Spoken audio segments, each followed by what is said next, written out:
એ નહીં જોશો, એને ઔષધિ માનીને ગ્રહણ કરશો તો તમારો સ્વભાવ, તમારું જીવન સુધરશે. પણ ક્યારે એ શબ્દ ધર્મયુક્ત હોય, એ એના ગુણને તપાસવાનું માપદંડ છે. બરાબર? એટલે આ રીતે આપણે સત્સંગને જો સમજીએ તો આપણે ક્યારે ભટકીએ નહીં અથવા ભૂલા ન પડીએ એટલી સાવધાની રહે.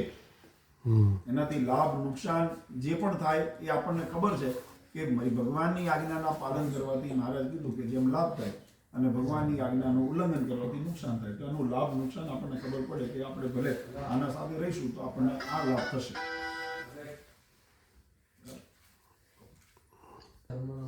ધંધો કરતા હોય થોડું ડિટેલ ધંધો આપણે બિઝનેસ ઉપર ગયા હતા ને કે ખોટું કરવું પડે ધંધામાં, કરવું પડે નહીં, કરવાનું નહીં.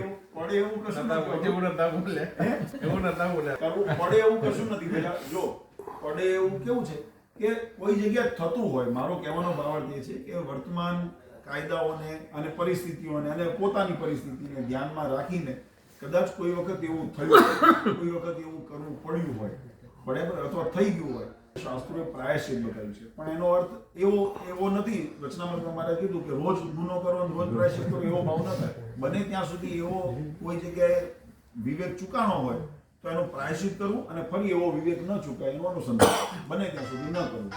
એનો હેતુ એ છે. તમે એને ખોટાને જસ્ટિફાય તો ક્યારે નહીં થઈ શકે. ધર્મની અંદર તો બિલકુલ ન થાય. ધર્મની અંદર ક્યારે ખોટાને જસ્ટિફાય તો ન જ થાય. એ તો ધર્મ અને અધર્મની મર્યાદા જ ખતમ થઈ જાય. એટલે કોઈ માનો કે બિઝનેસની અંદર મહારાજે લીધું નીતિથી માનો દાખલા તરીકે લાંચ રિશ્વત ન લેવી, તો ઘણા એવું કે છે લેવાની ના પાડી છે, દેવાની ક્યાં ના પાડી છે, કામ કરા દેવું. પણ એનો અર્થ એવો જ થાય કે અનીતિ ન કરવી, નીતિથી કમાવું, નીતિથી વાપરવું, નીતિથી ખાવું, એનો અર્થ એ છે. બરાબર? હવે એ નીતિની અંદર કોઈ વખત ચૂક થઈ ગઈ, વ્યવહારિક વસ્તુ છે, તો એની અંદર પ્રાયશ્ચિતનું વિધાન છે. કારણ કે વ્યવહારિક વસ્તુ છે. એટલે હું એક નાનું એક પ્રેક્ટિકલ તમે શાક બનાવો છો, આમ તમારા રીતે ખબર નહીં આવડે કે ન આવડે, સંતોને આવડતું હોય, એમને ખબર, તમે બહાર પ્રવાસ કરતો હોય ને તમે છોકરા હોય જો વહેલા આવ્યા હશો, નવા એકલા આવ્યા હશો સ્ટુડન્ટની અંદર, ત્યારે બહુ શીખ્યા હશો, બરાબર. શાક બનાવો છો, કોઈ વખત મીઠું વધારે પડી ગયું, બરાબર, તો એ વ્યવહારિક વસ્તુ છે. હા, જે બીજી વખત ખાધું, મોઢામાં ખારું લાગ્યું, બીજી વખત નાખતી વખતે આપણે ખબર પડે. અમારે ઘણી વખત થાય, અમારે પાણી બદલાય, ઘણી વખત મસાલા બદલાય, તો ઘણા મરચા હોય તો તીખા હોય, બહુ થોડું નાખો જાજુ તીખું થઈ જતું હોય, અને ઘણું બધું નાખો તોય તીખાશ ન પકડે, ખાલી કલર જ હોય. એવા મરચા આવે ને, જે અલગ અલગ આવે, તો આપણે પણ હેતુ એ છે. હવે અમારા હાથમાં પાવડર આવ્યો, હવે અમને અનુસંધાન ન રહ્યું, ખબર પડી કે ભાઈ આ વધારે તીખું બની ગયું છે, વધારે તો બીજી વખત જયારે હાંજે બનાવવાનું થાય ને તો અમે ધ્યાનમાં રાખીએ, જરા મરચું તીખું છે, માપે નાખજો, કહી દઈએ કે ભાઈ મીઠું જરા વધારે સ્ટ્રોંગ છે, તમે ઓછું નાખજો. અને ઓછું પડ્યું હોય તો એમ કહીએ કે ભાઈ તમે નાખજો આખું બરાબર, એની અંદર તીખાશ જ છે, બહુ મીઠાશ કે તીખાશ કે ખારાશ નથી, બધા ના. તો એ તમારી પાસે અવસર છે સુધારવાનો, વ્યવહારિક છે. પણ ભવસાગર બગડે તો એ તો સુધારવાનો અવસર ફરી નહીં મળે. 84 લાખમાં ભટકતા વળી પાછો ક્યારેક જ્યારે જન્મે મળે, ભગવાન ઓળખાય, અને એમાં કેટલા યુગો વીતી જાય કઈ નક્કી નહીં. એટલે એમાં અખતરો ન કરે, આમાં ચાલે. એટલે વ્યવહારની અંદર દોષ રહે ને એના સારું પ્રાયશ્ચિત. કોઈ વખત માનો કે અમે સવારે પધરામણીમાં જતા હતા, ગઈકાલે કે પરમ દિવસ આવી વાત થઈ હતી, ત્યારે આપણે નહીં ગઈકાલે વાત થઈ, આપણે પેલું ગાળવાની વાત થઈ. મેં કીધું કે કોઈ રેગિસ્તાનની અંદર આપણે જઈએ છીએ, ગાડીમાં વાત થઈ, એ રેગિસ્તાનમાં જતા હોઈએ, 2-3 દિવસનો સતત તરસ આપણને લાગી હોય, પાણીનું કોઈ સુવાદ્ય ન મળ્યું હોય, અને ત્યાં આગળ ક્વેશ્ચન ઓફ સર્વાઈવલ ઊભો થઈ ગયો હોય કે જો પાણી હવે કલાક નહીં મળે તો પ્રાણ બચે કે ન બચે.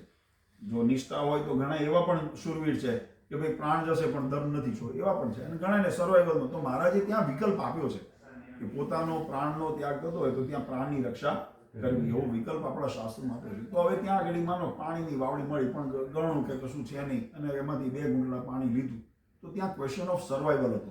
તમે પણ સમજો છો, ભગવાન પણ એટલું સમજે છે કે આ ક્વેશ્ચન ઓફ સર્વાઈવલ હતો, મજબૂરી હતી, એટલે આનાથી આ થઈ ગયું.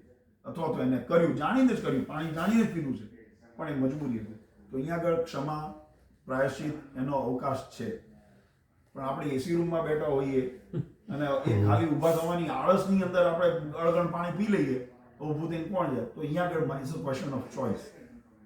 બરાબર, તો અહીંયા આગળ તમને ક્ષમાની પછી ગુંજાઈશ રહેતી નથી. એમ વ્યવહારની અંદર પણ જે આપણે માનો નીતિથી ટેક્સ ભરવો જોઈએ કે નીતિથી પ્રમાણિકતાથી લેવું જોઈએ. જો ધંધો એનું જ નામ છે કે તમે ઓછામાં ખરીદો અને વધારામાં વેચો, એનું નામ જ ધંધો છે. તો પ્રોફિટ એમાં જ થવાનું છે અને એ બિઝનેસ સાયકલ છે, એમાં ખોટું નથી. પણ તમે એનાથી અમુક નીતિથી વધારે તમે જ્યારે દુરુપયોગ કરો, દાખલા તરીકે જેમ કોરોના હતું, બરાબર, તો કોરોના વખતે જ્યારે અછત હતી, સપ્લાય ઓછો થઈ ગયો હતો અને તમે એક વસ્તુના તમે 5 ગણા 10 ગણા તમે ભાવ લીધા, મજબૂરીનો ભાવ લઈને, તો એ તમે દયા નથી કરી, ત્યાં તમે ધંધો નથી કર્યો, તમે એ ધંધાનો તમે દુરુપયોગ કર્યો છે. બરાબર, કારણ કે સપ્લાય ઓછી થઈ ગઈ, ડિમાન્ડ વધી ગઈ. તમારે આ જો કુંભ મહાકુંભ હતા તો જે રિક્ષા 5 રૂપિયામાં 15 રૂપિયામાં તમને સ્ટેશનથી તમને કુંભ ગાયઘાટ શું કહેવાય પ્રયાગ ઘાટ સુધી પહોંચાડતી હતી, એને 500 ને 1000 ને 5-5 લીધા મજબૂરીના, કારણ કે મળતું નહોતું. એવું ન કરે. આપણે જ્યારે કુંભનો આપણે કેમ્પ નાખ્યો ને, ત્યારે આપણા કેમ્પમાં નાખ્યો તો